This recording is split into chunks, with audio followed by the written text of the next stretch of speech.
None of the billions that were being offered were going to the WTA. Companies weren't just chasing Alex Eala. They were skipping the whole tour. A 19-year-old Filipino had surpassed a professional circuit built over 50 years in terms of financial utility. The tennis world didn't just raise eyebrows when the financial numbers began to surface. Instead, it held its breath because what was happening wasn't a sponsoring tale but rather a power shift, a modest corporate revolution disguised in a tennis skirt, and the WTA didn't notice it coming. Stay locked in because, in the end, you'll understand why the most important struggle in women's tennis right now isn't happening on any court. A particular kind of athlete transcends its sport before it appropriately recognizes them. It was Muhammad Ali. It was Serena Williams. And now, Alex Eala is doing it on a scale that includes business boardrooms from Manila to Manhattan, completely reworking their marketing strategy, whether or not the WTA institution approves. Eala brought something to professional tennis that no coaching manual teaches. She was born in the Philippines, brought up under strict discipline, and trained at the Rafael Nadal Academy in Mallorca. Her story resonated with billions of people in Southeast Asia, Europe, and the Americas at the same time. It was a true cross-continental, multi-generational story. What marketing executives covertly refer to as a great cultural convergence was produced by this combination: the underdog location, the elite European training ground, and the contagious personality. Long before the rankings caught up, businesses took note. Eala's social media following had surpassed that of many players with higher rankings by the time she was making waves on the WTA tour. She had higher than average Instagram interaction rates for a tennis player. They were powerful enough for any athlete, anywhere in the world, in any sport. Companies are gauging genuine audience engagement by real emotional commitment from authentic communities, rather than just follower counts.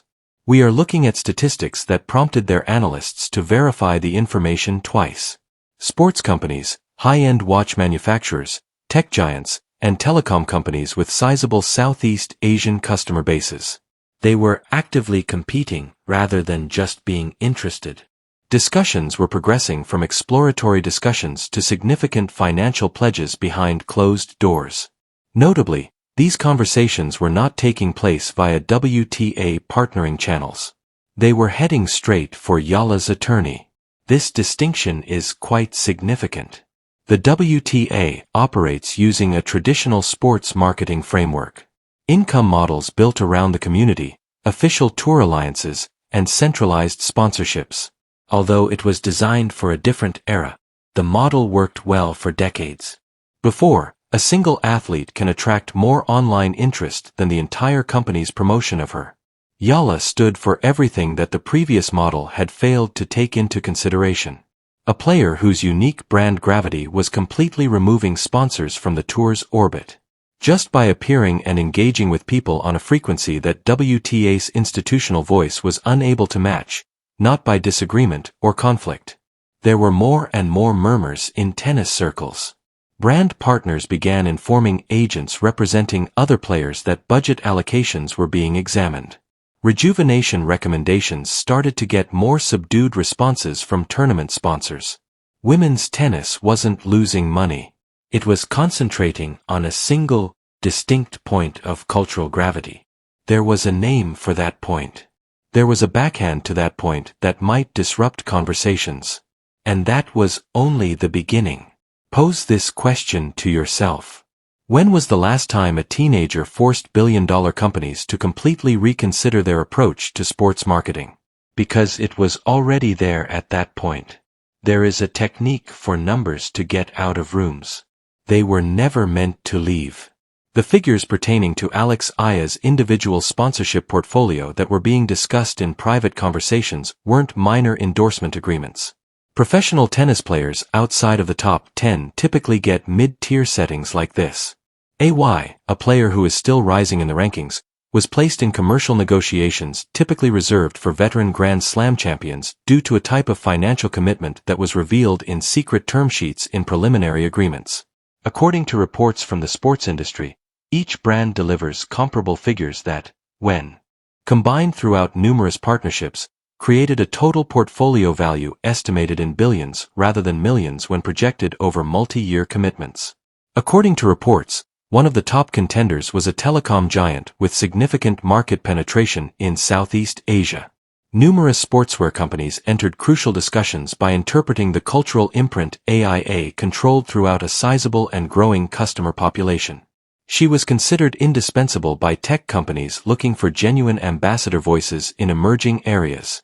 These offers were unique not just because of their size but also because of their structure.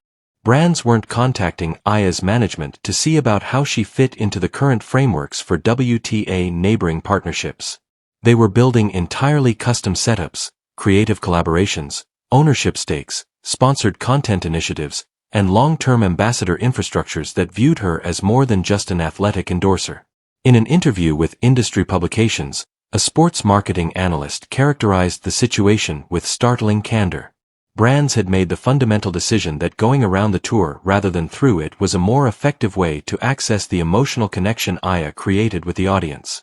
Although useful for reaching big tennis audiences, the WTA's official partnership infrastructure was unable to provide the precise, intensely devoted, culturally unique groups that personally followed AIA. This information had serious financial ramifications for the WTA. The collective loses power when businesses shift sponsorship funds from organizational alliances to individual athlete agreements outside of tour facilities. Visibility is lost for other players. Financial streams are lost in smaller competitions. The burden is felt by the entire ecosystem. This is the aspect that actually made the tension more intense. This situation wasn't created by AIA. She wasn't positioning herself as an enemy of any organization. Her representation was just using the right marketing strategy to address extraordinary market demand. That isn't a revolt. That's business. However, the WTA penalties were the same for all purposes. Tour execs were having heated conversations behind closed doors. When one of its own members is now a more desirable individual investment than the group platform, how can an organization maintain sponsorship significance? In order to accommodate an athlete whose personal audience outweighs institutional reach, how might commercial frameworks designed for a pre-social media context be reorganized? These were no longer speculative strategic inquiries. They needed answers very away. And the WTA seems to be looking for the answers far too slowly for reasons that will eventually become very public. Whether AIA deserved these offers wasn't the big question. No one really questioned that. Much more unsettling was the question that was tearing through tennis boardrooms. Had the commercial story already been lost by the WTA? If so, would they ever be able to get it back? When there is a systemic catastrophe, silence is never really quiet. Everything is communicated and indicated. The WTA's official communication channels were noticeably quiet as brand discussions surrounding Alex Eala were getting more intense and sports business media was starting to make official connections. No clear attempt to reframe the commercial conversation on their terms, no official acknowledgement, no strategic positioning statement, just institutional inaction at a time when decisive action was most needed. And it was horrible to be silent. In today's media landscape, an organization's failure to control its own narrative creates more than just a void. It gives everyone else the microphone. Fan communities across continents, rival sports organizations, tennis writers, and sports marketing analysts all scrambled to fill the interpretive gap left by the WTA. The story being told without them was unflattering. It showed a governing body caught completely off guard by a change that, looking back, had been observed for years. This delayed reaction had complex underlying structural factors. Working across multiple jurisdictions, the WTA concurrently balances conflicting interests from players, competitions, broadcasters, and well-known business partners. Under normal circumstances, decision-making within that framework proceeds deliberately because deliberateness exhibits responsibility governance. However, the circumstances surrounding AIA's commercial boom were anything but typical. Speed was necessary, adaptation was crucial, and speed wasn't coming. Meanwhile, individual sponsors, growing wary of the WTA's strategic orientation, started probing talks that months earlier would have been unthinkable. Brands that had maintained stable, mutually beneficial tour partnerships after years were suddenly asking basic questions about return on investment. Were WTA-adjacent positions still reaching the audiences brands needed most? Or had those viewers moved away from institutional channels entirely in pursuit of particular athletes, singular experiences, or distinct cultural moments? Tour leadership was really unhappy with the internal responses those brands were getting. Digital analytics are not negotiable. The overwhelming conclusion of numerous independent commercial assessments was consistent, and audience movement data does not respect historical linkages. The WTA's ability to reach some valuable audience groups has significantly declined. Players throughout the circuit began to notice the downstream effects even though Eala's various platforms had concurrently today. Discussions with potential personal sponsors were poignant. WTA alliance alignment was no longer mentioned as a positive indication by brand representatives, or they were framing it with qualifications that had never been used before. The institutional support that previously increased the commercial value of individual players was beginning to lose some of its allure. Speaking anonymously to sports media, seasoned athletes conveyed sincere annoyance. They had dedicated their lives to enhancing the WTA's overall business standing.